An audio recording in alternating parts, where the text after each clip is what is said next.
Hello! J'ai décidé de vous parler aujourd'hui pendant que je suis à l'hôtel et que je ne fais rien, que je fais juste me reposer, d'un petit peu ce que je mange.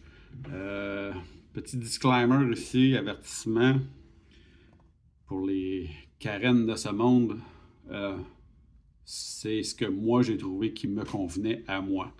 Ça ne veut pas dire que ça convient à tout le monde, ça ne veut pas dire que c'est le meilleur ou c'est parfait ou qu'il y a tous les groupes alimentaires, j'en suis très conscient, mais c'est ce que j'ai trouvé qui est le plus facilement trouvable et gérable sur la trail.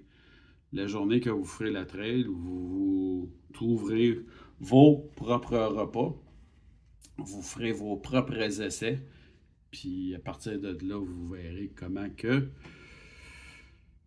votre corps réagit face à divers aliments avec une quantité d'exercices majeurs comme ça. À la base, c'est l'eau. Ça prend beaucoup d'eau sur la trail. On dépense beaucoup d'énergie, il faut rester hydraté, c'est très important. Personnellement, c'est minimum 4 litres d'eau par jour. Puis les journées chaudes, moindrement qu'il fait chaud, que je transpire beaucoup, ça peut monter jusqu'à un instant. Ça peut monter jusqu'à 8 litres d'eau. Je n'utilise plus le réchaud depuis un mois facilement. Pourquoi? Ben, c'est beaucoup moins de gossage, c'est moins de gestion, c'est moins de poids dans le sac. Le premier mois, le réchaud a été nécessaire, oui. Manger chaud quand il faisait froid, ça fait du bien. La nuit, je pouvais me faire des bouillottes, ça faisait du bien aussi. Mais maintenant, ça n'est plus nécessaire. En tout cas, pas pour moi, j'en ai plus besoin. Donc, la seule chose que j'ai de besoin, c'est un petit pot de beurre de pinot de cette grosseur-là. Je pense que c'est un 500 ml, quelque chose de même. C'est lui qui me sert à tout. On minimise au maximum le poids et on maximise l'utilisation. Vous allez comprendre plus tard, là, même le couvert est important. L'utilisation des choses pour avoir le moins de poids possible. Fait que pour la bouffe, je vais commencer par le début, là, séquentiellement durant la journée. Le matin, en pactant mon sac, ce que je fais, c'est que je prends toujours 2 gruyos. C'est 2 gruyos de la marque maison que j'ai trouvé ici. Moins dispendieux. On cherche toujours aussi l'économie un petit peu. Les 2 gruyos, je les mets là-dedans, puis je remplis d'eau jusqu'ici. Je mets ça dans mon sac et je pars.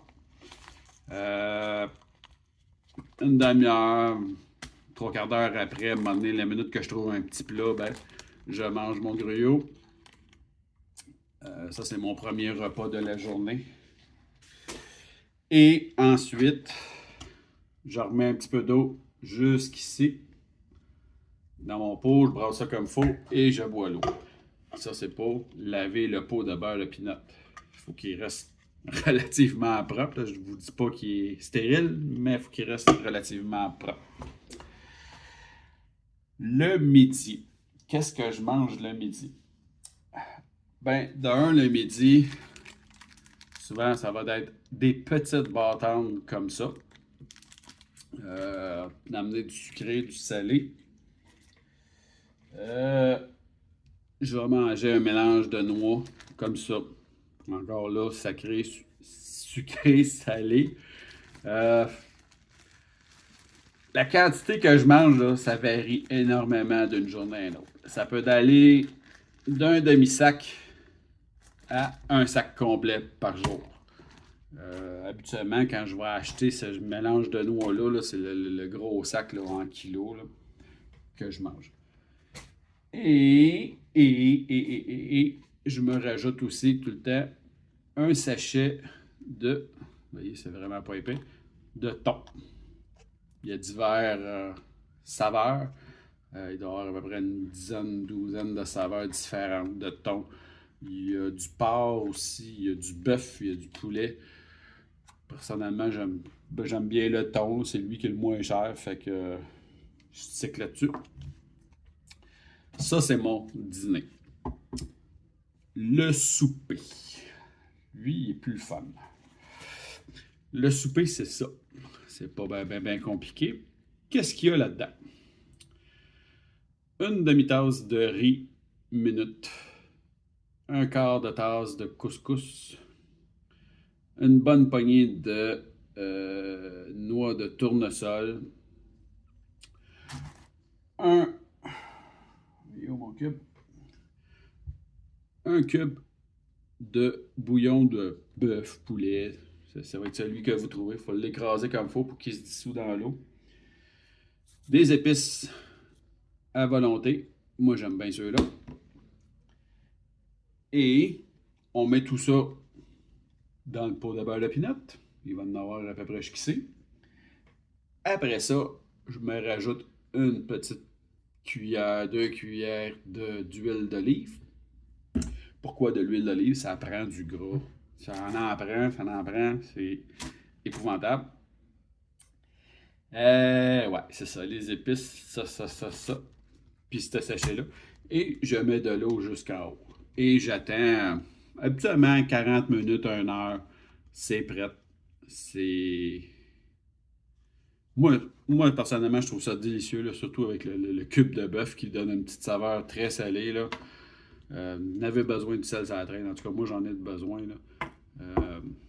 Je shake ça comme il faut pendant que ça mijote. C'est ce qu'on appelle cold soaking. Ça se mange à froid. Et oui, le riz, en dedans de 40 minutes, il est prêt. C'est du riz minute. Fait que pas besoin de chauffer. C'est la même chose pour le couscous et tout le reste. Ça se mange très bien. Je sais pas si vous avez vu, mais ça, c'est un repas.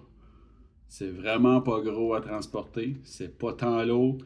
Et surtout, ça coûte pas une beurrée comme, exemple, les repas lyophilisés. Ça me coûte à peu près $1, $2 à peu près, grosso modo, ce sac-là, là, comparativement à un repas lyophilisé qui va te coûter à peu près $20. Ça n'a pas de sens comment c'est dispendieux. Avec ce repas-là, je rajoute aussi encore une autre enveloppe de thon. Si mon pot aurait été un peu plus gros, là, probablement le prochain pot de beurre de pinot que je vais acheter va être un peu plus gros, ça va être un 7,50. Tu peux mélanger ça là-dedans avec. Et shaker ça comme il faut, puis ça fait un excellent repas. C'est vraiment très bon. Il suffit de jouer avec les épices puis la saveur du thon pour donner des mélanges très spéciaux. Si vous aimez essayer, c'est vraiment le fun. Le reste de la journée, oui, je mange encore. Des collations, j'en mange. Tantôt, je vous ai parlé de la bâtonne du midi, mais j'en traîne d'autres aussi dans les poches de côté de mon sac pour en manger durant la journée. Ça, c'est quand j'ai une petite faim, très petite faim. Peut-être un 2 heures, absolument, 2 heures, 2 heures et demie après avoir mangé mon griot, là, je commence à réavoir faim. Et j'ai trouvé personnellement que ces bâtons-là, 330 calories, me convenaient parfaitement. J'aimais la texture, ils ne me tombent pas sur le cœur, ça ne me roule pas dans la bouche. Il y a d'autres bâtons que j'en ai pris pendant une semaine puis j'étais plus capable. J'essaie de me souvenir du nom de la marque, là, mais il y a des marques, écoute, je m'approche plus de ça, de 10 pieds, je suis plus capable de les sentir, mais ceux-là, même après 2 mois, j'ai aucun problème avec eux autres. Il y a 2 saveurs, il y a chocolat caramel, puis il y en a un autre chocolat. Je préfère caramel. Moi, ils me vont très bien. Pour les dents sucrées, il y en a qui vont traîner des barres de chocolat. J'ai traîné au début des petites Snickers, des affaires de la même, mais je me suis rendu compte assez vite que ça fond à la chaleur, puis là, tu te ramasses avec un dégât. Fait que personnellement, les petits Werther comme ça, des bonbons au beurre, ça me convient parfaitement. Ça te reste longtemps dans la bouche, ça t'occupe la bouche, tu suces pendant un bout. C'est parfait. Mon petit goût sucré passe là-dedans. Un sac complet rentre complètement dans ma poche avec d'autres affaires. Fait que pour moi, j'ai pu à m'en occuper, c'est tout le temps là. J'ai pas à gosser là-dessus. Et le matin, en partant, je me fais une bouteille avec du Mio. Il y en a qui vont aller chercher du Propel, des affaires de la même. Personnellement, j'ai étudié, j'ai cherché sur Internet la question des électrolytes et tout ça. Des électrolytes, dans le fond, là, c'est du sel.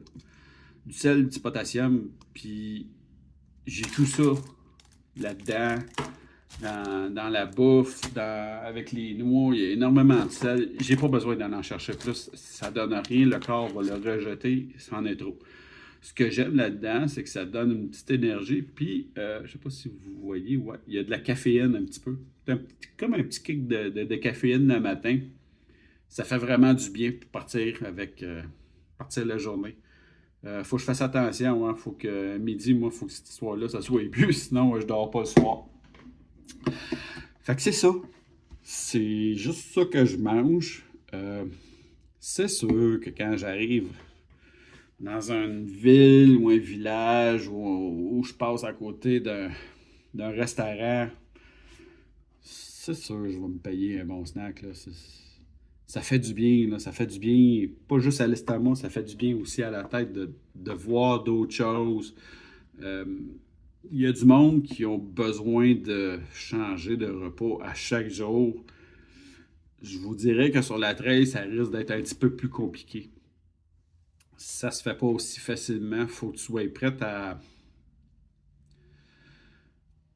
accepter de manger la même chose sur une longue période de temps.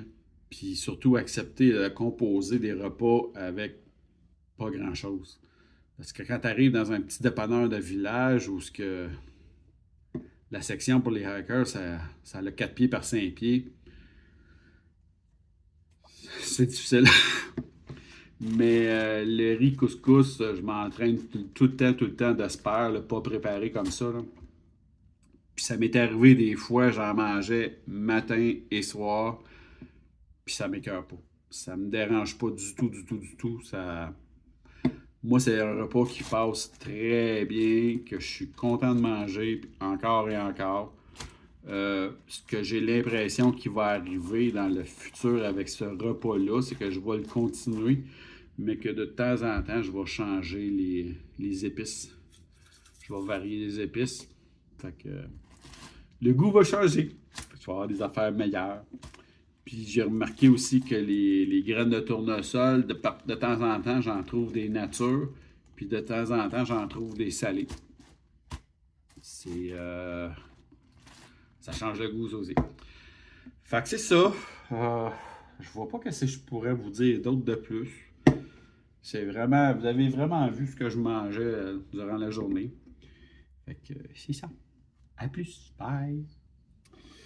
Il y a une petite chose que j'ai oublié de vous parler là, à propos du pot de beurre de pinot et le couvert, qui sont très importants sur la trail.